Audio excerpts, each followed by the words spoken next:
Hello, fellow Earth Keepers. It's good to be here with you again. And in this first of a two-part series on a shaman's way to war and love, I want to share some keen insights that I believe offer, some ideas on how to navigate these coming times of great earth changes. And our dear friend Alberto Villoldo once said, "There are no safe places. There are only safe people."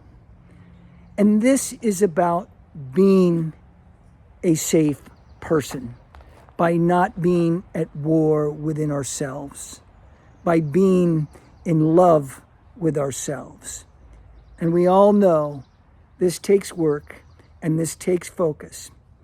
But that great architect of war, Sun Tzu, who wrote that treatise many, many moons ago called The Art of War, once said that a man who has the courage in the outer world dares to die, and that the man who has the courage in the inner world dares to live.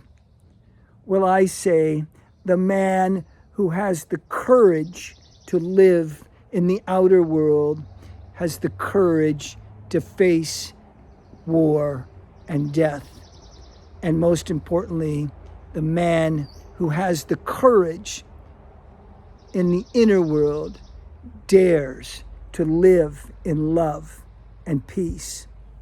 So today, I would like you to consider a trinity of sorts. And over here in this trinity is the idea of physical war.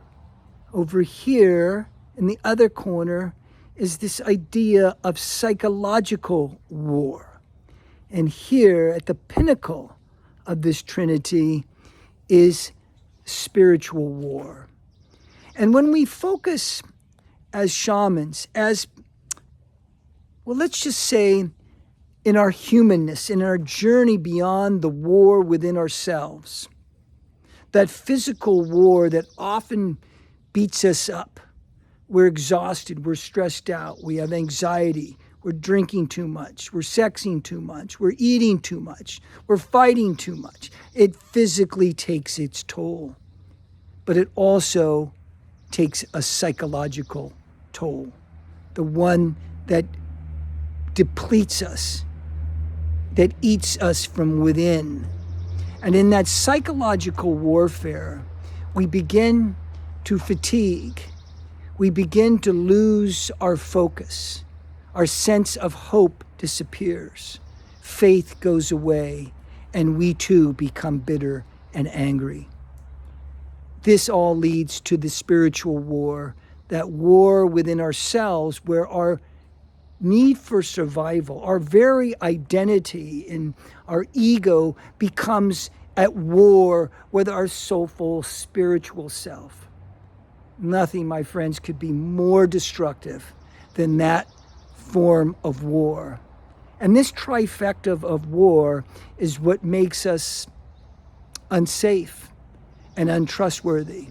So today I invite you to come into an equilibrium within your physical, your psychological, and your spiritual self, to bring those into equanimity, to balance the world like the shaman does, in the physical world and in the non-physical world, to live in harmony with nature, in aini, as they say, in relationship, so that the war within doesn't become the war in the world that we see today.